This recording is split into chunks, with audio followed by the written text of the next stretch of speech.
Hello, and welcome to Universal Heritage Television Nigeria. My name is Afam Echi, your host. Again, we are bringing you another interesting package in our breakfast show, Daybreak Nigeria. And I have as my guest, Professor Sam Ezeanyika. Professor Sam, you are welcome to our program. Thank you very much. Yeah, and I need to mention that Professor Ezeanyika is a professor of political science specializing in political and social economy as well as African studies. Recently, he was awarded a fellowship by the Department of Political Science, Ezeanyika Federal University of Education. And I'm going to take him along on some contemporary issues in our society. So stand by and enjoy the program. Please remember to like our Facebook page and subscribe to our YouTube platform. Prof, you are welcome to our program. Thank you for inviting me. Okay, many people will look at your fellowship award as a very big milestone in academic studies. And for you, what does that represent and what is the new challenge? Thank you very much. It's the ultimate. In academics, fellowship shows that you are constructively productive in your area of specialization. And the choice normally is a major screening in the intellectual community. Those that will qualify and pass through the screening process will be selected. And to have been selected very recently for such an award, a fellowship award, I am absolutely delighted, and I'm going to be able to carry out some research on co-parenting as the very root of our social, cultural, and political problem. It's going to be an expansive study of more than 5 years, but then we'll start when Alban is ready. Okay. Now, let me take you quickly on something you mentioned, because so many persons will be lost in finding the connection between what you just said, parenting. Yes. You know, when earlier on we have introduced you as a professor of political science. So what is the connection between the study you are going to do about parenting, which me naturally will even think that belongs to the realm of sociology, you know? Wow. So what is the link? I'm a professor in social sciences. Okay. Political sciences in social sciences. Okay. And at the level where I am operating academically, particularly in terms of research, I do not have barriers, I don't have delineation. Besides, when the study is in progress, it is not going to be exclusively political scientists involved. There will be sociologists, psychologists, will be involved. You know, other specialties within the social science will be engaged and will engage in the dynamic discussion that we are going to have in trying to find lasting solutions for our development as a nation. Okay, I will want to have you in another program on that particular topic. I will be most honored. Okay. Now let's go to the issue for today. We are. Let me ask you specifically on the trending issue of certificate forgery involving our president, Bola Ahmed Tinubu.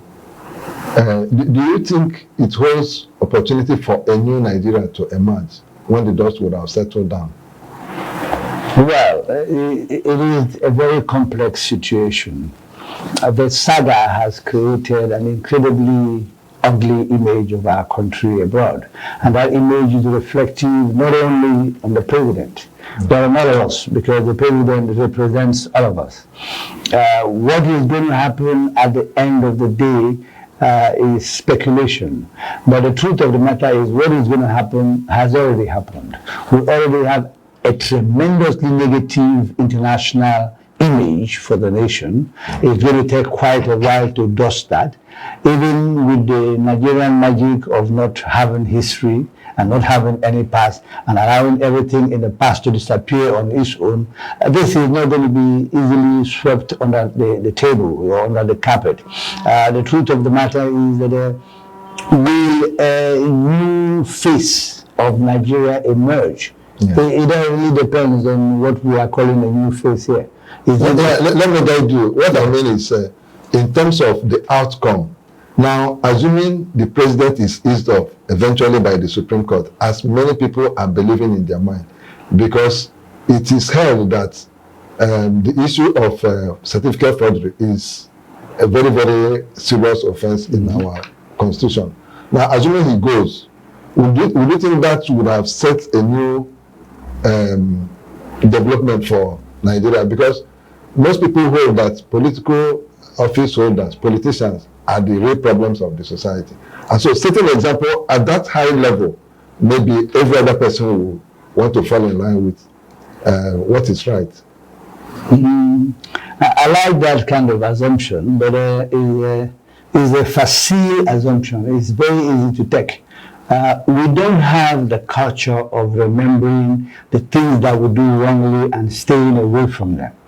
Will this particular one be symbolic? We all want to. A lot of us are desirous of that being the changing pillar for a new Nigeria. It will be good if we can progress through learning by doing. That we have seen this situation now. It has created such an encumbrance in our national image, in our development as a nation, in the value and the capacity of institutions. It has shown us that if institutions are strengthened, if they are made sustained, if they are sustained and they are sustainable, what is going to happen is going to be progressive. But what is really going to be the outcome if, hypothetically, the president is out? You have to consider the fact that we have not gotten a clear picture of what will follow. What exactly is going to follow? These are issues that are going to either increase the dust, sustain the dust, or allow the dust to disappear. And these issues are going to be trashed out by Nigerians. And, it is pleasant to know and notice that all sectors, including the media, particularly the media, all sectors are concerned about the purity of our purpose, the objectivity of what we do. If we continue to sustain the dialogue, if we continue to sustain the conversation, the space that we are dynamically facing or confronting, is going to enable us to be able to have possibly a better Nigeria. But it is hypothetical at this point because we are waiting for outcome. And Nigeria is a country where the impossible happens often. Nigeria is a country where the impossible happens often. Yes. Now, there is this development that is giving concern to some Nigerians, and looking at the role the National Assembly is supposed to play in our democracy, they play critical roles or oversight function, some kind of control. It is strange that we have not had anything from them, no reaction has come from them concerning the certificate saga, that's going on, no word. So are you not disturbed about it? I'm concerned, but I think that they are playing the outreach. The truth of the matter is that many of the documents in contention in relationship with the president are now in the public domain. But being in the public domain does not mean that they have been certified by a competent court of law, like in the case in context. In the case in context is still in progress. And it would be a clever thing to say that as long as that case is still in progress, even though the documentation relating to forgery are in the public domain, let these documents be accepted in court and be used to certify in the decision, to certify that the president is guilty, and that the resultant effect of this means that he should leave. Now, when that is done, then it can now be turned into a law, even though the law exists already, but the information derived from that can be used as a muscle to now try to ensure that this kind of thing will not happen again. And it is feasibly done that the National Assembly will be able to make statement. They may not, that is my learned assumption, they may not be willing or prepared to make comment on a case still pending. Because those documents are going to be part of the documents in the case to finally determine whether or not the president was qualified ab initio to have contested the position of president. Okay. Okay, let's go to another topic, the issue of the quality of our democracy. You know, the quality of life we have enjoyed all this period, 63 years of being independent, of an independent nation. 63 years down the line, the quality of life is nowhere encouraging. And it gives cause for concern. As a political scientist, you know, Nigeria was 63 years just a few days back. Can you look at our march to where we are now? And have we fared well? Have we done well? And then what do you think is wrong with our democracy? First, I would like to pick up what you said, our democracy, which means that we are working on the assumption that Nigeria has its own democracy. I don't ascribe to that school. We don't have any. Let's put it in the proper perspective. When I say our democracy, that's the system of government we are running. It's a global thing. Democracy is a global phenomenon. It's not restricted to Nigerians. But the way we are doing it here, because the democracy that is practiced in the so-called developed societies appear different from here, because the outcome is different from what we are getting here. To that extent, it's supposed to be the same process, the same principle. Democracy means the same thing all over. But the outcome is different here. So looking at it from that perspective, I don't think we have a peculiar definition of democracy for Nigeria. Well, this is a very dynamic question where we agree in some point and we do not agree all the way. I do not believe that the democracy in America is the same democracy in France, nor is it the same democracy in India, etc. I believe that each of these nations have fashioned the concept of democracy to meet the basic needs of their own people. Therefore, democracy is the type of government that is targeted at serving the people. It is to serve the purpose of the people. Now, the way we have defined ours is not the same way the United States of America has defined theirs. In Nigeria, democracy is not of the people, for the people, by the people. Democracy is for select individuals who are benefiting from the actualization of whatever kangaroo structure they call democracy. Now, what we say that there are salient things that must figure in a democracy. Okay. It must be a government in which people have a say. Okay. And it must be institutionalized in the behavior of the people. It must be a culture. It must be a way of life. Yeah. It must be acquired through a process of learning by doing, a process of socialization. Now, having said that, it means that democracy is not a BMW or a fanciful telephone that you can go and buy it and then automatically you become a Democrat. Yeah. Fine. Now, since we have refused to learn, since we have refused to correct our mistakes, since everything with every other dispensation, every other republic, we have repeated the mistakes of the past, we are not practicing democracy. There is no learning process being actualized here. There is a gap between the people and the government. There is no nexus connecting them. And we're not correcting. We're not correcting this. We're not learning from the system. Everyone makes mistakes in the process of development. We are not learning from the mistakes. We are not even recording them. So what do you think is the problem that we are not learning from our mistakes? The problem is that we are not practicing democracy. And if we say we are practicing democracy, we will develop a model of democracy that is responding to our dynamic realities. We must create the institutions that are going to foster such growth. We have not done that. These institutions first must be conceived. Two, we must develop them. Then this institution must become functioning and functional. They must undergo a learning process. Learning by doing through a process of socialization. People will interact with the system. The system will acquire a dynamics, a strength of its own, and it will now begin to work on its own. That is why people sometimes say the judiciary should be independent. They say institutions like INEC should be self-functional. Yes, these are end product, but there must be a process to get by.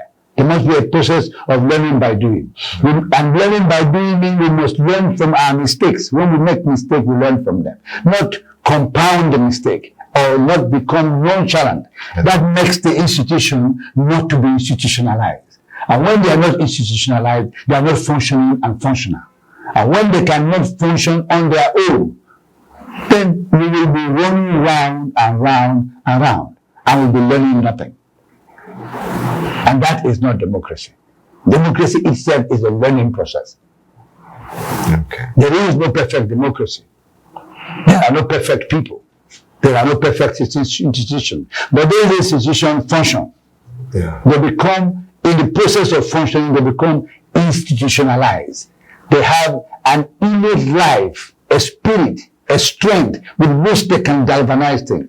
Like INEC. Yeah. If INEC has been learning anything at all, then INEC is in a position to begin to set examples, not repeat mistakes. Okay. Okay. Yeah. You see, there's something that bothers me so much about what you said. Yeah, I agree. We are not learning. Otherwise, we won't keep repeating the same mistake. Okay. Now, why is it so? Not just in Nigeria, but in Africa? Or do you think there are other factors, other variables that affect the practice of democracy? There is the democracy. Now look at it from the African perspective. Yes. Yeah, and because you are a professor of political science. Political science and African studies. Yes. Is part of your engagement. Yes. Okay. So, drawing from your experience, why earlier this year you witnessed or you experienced what happened in Mali, Gabon, Gabon, you know, yes. and so, and sometimes we are all having issues in our democracy here. You know, the litigations, nothing is working smoothly. So, taking it all together, what do you think is wrong with getting it right in Africa? Not just in Nigeria now. You know, I've said something that may not represent a lot of people. Well, the elite conspiracy. Yeah, but you can go ahead. Yeah, it's elite conspiracy. You see, people, the conception of government and governance within the African context is structured in such a way that when people within that elite class get into power, I think they use super glue on their chair. And when they sit down, they get glued on the chair and they don't want to stand up anymore. Okay. Given the opportunity, virtually 80% of the African leadership in power will be desirous of staying in power permanently. The sit-tight syndrome. Okay. They desire to continue to be there, to make the position become a life position. Just like they run their home, they are life leaders of their home permanently until their demise. This has created a situation where the adoption of a photocopied constitution or ideas of democracy from the West or from the so-called industrialized society will not be able to penetrate. There must be a dialogue. There must be a conversation to close this gap. There is a gap between the people and those who represent them. And we are collectively guilty because we are the elite class that is supposed to show the light and show the direction. We are not doing that. We are grabbing power and the things are crumbled around power. The wealth, therefore, and the power. Now, this has created a situation where when photocopied constitution, either from Quai d'Orsay in France or from the United Kingdom in London, were ceded to us at the expiration of the colonial exploitation. What was given to us was supposed to be a modification of our own, a certain modification and accommodation within our own sociocultural values. Okay. We cannot operate the Westminster Constitution in Nigeria. We are not Westminster, we are Nigerian. We cannot expect the Quai d'Orsay Constitution in France to be operated in Niger or Senegal or Gabon, because those countries are not France. Okay. We must adapt to our own dynamic environment. That environment is going to give us the tutorial to know what to get and how to present it. And as I said earlier, it has to be through a learning process, a process of learning by doing. Okay. And we will attain that through a continuum in our socialization process. That means respecting the views and ideas, weaknesses, and even idiosyncrasies of others. And all of that constitute the package of our life. Okay. Okay. So what you if I get you right, I can infer from you that you mean that it is possible to design a different kind of democracy that can work for us in Africa. Yes. Distinct from what we copied from the civilized world. Yes, from the so-called industrialized world. When you say civilized world, I get worried that we are not civilized. No, they are even referred to third world countries. That's a reference. But don't you think that in your class, in your school? Because I do, but I explain what I'm talking about. When I say first world, second world, third world, fourth world, and now I'm working on a fifth world. You know, nations who are totally incapable of having a national memory. Okay. And Nigeria is gliding towards that kind of behavior. We don't remember. We are suffering from collective amnesia. The incapacity to remember our past mistakes. You can't move forward without recognizing what has retrograded. So where is that problem coming from? What you say? You and I. What you say makes sense, because even the leaders that have muted us have done bad things in the past. When they come, we still accept them. And people don't seem to remember what they have done in the past. I told you, and I agree with you. I told you earlier in the beginning, elite conspiracy. We are all the conspirators. You, me, and the rest. It's elite conspiracy. Okay. Yes. Maybe another day, another time, we'll discuss that. Yeah, we will discuss that. Okay. Now, I don't know what it will look like to ask this question. Maybe you have answered it partially, but again, let me see if you have another angle to it. We have problems in Nigeria, and we do know we have problems, and we know what our problems are, but yet we can't find solutions. We can't find our way out of the woods. It's a challenge. We have challenges in this country, like other countries have challenges. But we need to sit down and talk about our challenges. What are the challenges? We know these challenges. We have documented them. In your mind, do you think we have not been talking? We hold workshops, we hold seminars here. You come from the academic. So we've been talking, but we haven't been talking sufficiently. We've not been talking sufficiently. We need to talk. We need to find a solution. We will know we have talked sufficiently when we begin to see that we have learned from our mistakes. We have a history. We have a collective national idea or image of what we need to be as a country. You know, it is easy to say that we know what we are supposed to do, but in the majority of instances, we don't. We really don't. Really? I'm telling you, I am in the classroom on a daily basis. Students that we are teaching are not interested in what we are telling them. All they are interested is money, and they don't see money in the classroom, so they don't come to class. We don't talk to them. That is what I talk. I mentioned the issue of yes. There is no communication between parents and children. You know, let me tell you, if we went out now to do a survey and picked up around maybe 100 parents on the road, we do a random sampling, ask them how many hours a day or a week or a month have they had any dynamic engagement with your children, you will be shocked at what we've been able to gather as information. It is shocking. Parents do not talk to them. Parents do not relate with them. And they are observing their parents stealing.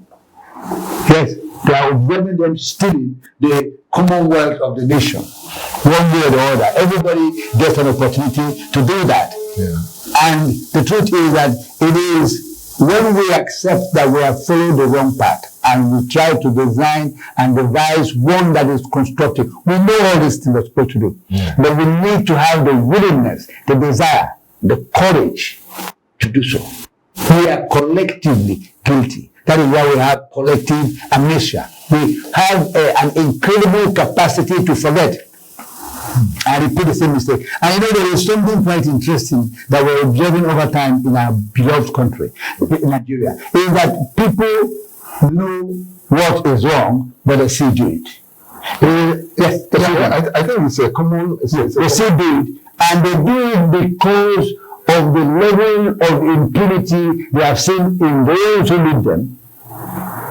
They see those who lead them commit heinous crime and nothing happens. So they tell themselves, especially this generation that is coming, they say, okay, if you can do this and do that and nothing happens, then let's do something even bigger. Because of collective amnesia. Nobody is going to remember. Give it some time and it will become diluted and it will become ordinary, nothing. And gradually it's the best. That and it will become a thing of the past. And that is what happens to the institutions. Not just when I say institution, I mean all forms of institution. Government in itself is an institution. Yeah. The government will continue to do wrong things and progressively graduate from wrong thing to worst thing, and nothing happens. And then we now turn around and say we want a new country. A new country is not going to happen that way. We must do things learning from our past mistakes and accepting to correct them. It's not just saying, like Ezeanyika has come here today and said, we correct mistakes. Everybody has somewhere where he is to be able to help in this process. You are helping in this process here. I tried a little I can do in the classroom. I tried a little I can do through research. It is the cumulative effect of all these little grains of salt, all this contributing quota that may enable us to open a new vista, because we know what to do. Yeah, we know what to do. But we don't want to do it because it is not improved, profitable to us. Okay. Our solutions are not in heaven, they're here. Our solutions are not in heaven, indeed. Okay, Prof, we will be getting close to the end of the program, but let me ask this question again. If you were, as draw from your position, if you were asked to advise President Tinubu, what is the one point agenda you would like him to engage himself in that will be for the benefit of Nigerians? When you say, forgive me to restructure what I said, yes. That is on the assumption that he continues as president. Yes, rightly on that assumption, yes. It is a very pregnant question. What I will ask the president to do is, first, reconciliation. Okay. Political reconciliation. Second, economic reconciliation. Third, a socio-cultural reconciliation. Consistent in these three statements is the word reconciliation. Yeah. Many of us in this country are aggrieved, tremendously aggrieved by the outcome of whatever morass of things we've done. It would be nice that we reconcile as a people and as a nation. Okay. It is right that we reconcile the various ethnic nationalities. Okay. It is right that we create a platform where there will be a consistent and continuous discussion. Then we will engage each other in a conversation, in a continuum. The conversation must be a continuum, must be continuous. It must not relent, so that many of us will be persuaded. We will find room, vista in our heart to be able to continue to believe in one direction. Okay. And this thing should be done, it should be done without the complementarity of politics. It should be done on the basis of our love and desire to keep our country moving, as long as we agree it is one. Okay. Now, finally, before I let you go, in the last appearance, you in I think February this year, when you appeared on this program, there was this controversial matter. I told you I was going to carry it over in your next appearance, which is now. You mentioned in passing that you don't believe in money rituals, using human beings to make money, that it doesn't exist. And it got me worried. And some of the listeners, the viewers, queried, where is this one coming from? Is he not an Igbo man? you know. So I need to take you on that to explain for the benefit of. So when you say you don't believe in money rituals, and because that is almost like what is prevalent in the society these days. People look for easy means to make money, even at the expense of other people's lives. Yeah. The very concept of using fellow human beings to make money is it blows my thinking. It is incredible. Okay. But what I think and where my own mind goes to is the fact that yes, people can murder other people and take some parts of their bodies to prepare charms, etc. That is a conception that is very heavily encouraged by our superstitious belief. My view is that such things happen, but they may not, in most instances, happen for purposes of trying to make money with those things. Money with those things may be derived from the exploitation of people's body part, the selling of people's livers and kidneys.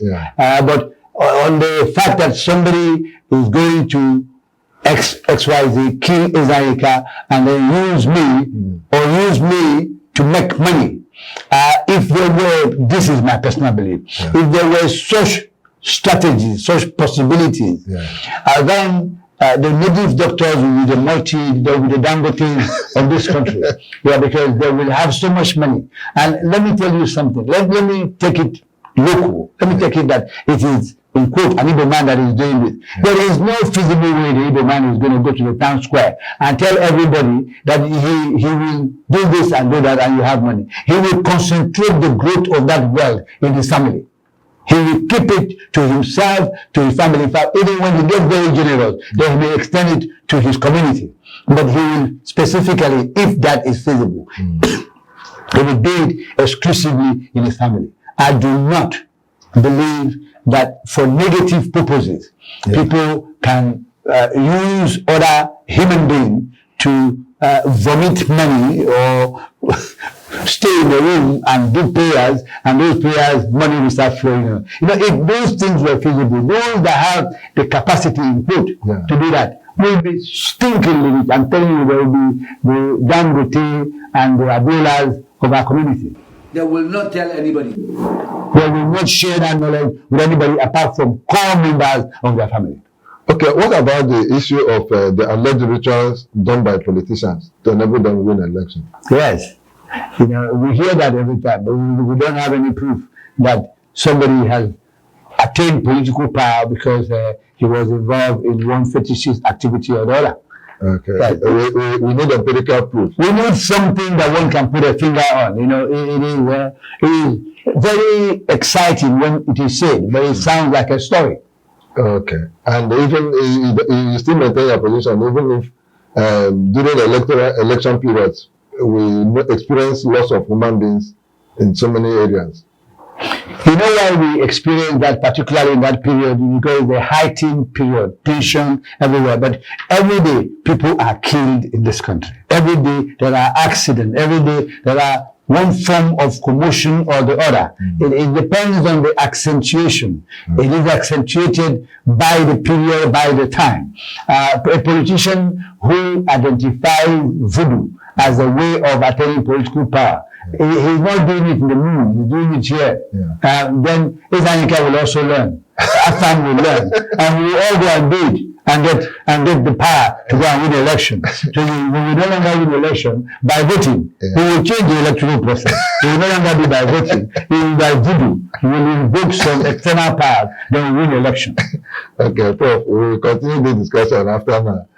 Gentlemen, this is where we draw the curtain for the program. Prof, thank you for coming to our program. Thank you for inviting me. So far, Prof has been able to let us know that many Nigerians, many parents do not talk to their children. And this is the reason why there is a disconnect in the society between the parents and the children. And again, he said that for him, if he were to advise the president, he will insist on political, economic, and social relations, reconciliation. And again, he let us know too that Nigerians have, he described it as incredible amnesia, the tendency to forget, and that is why we keep repeating ourselves. In some way, he has told us why we are not practicing democracy.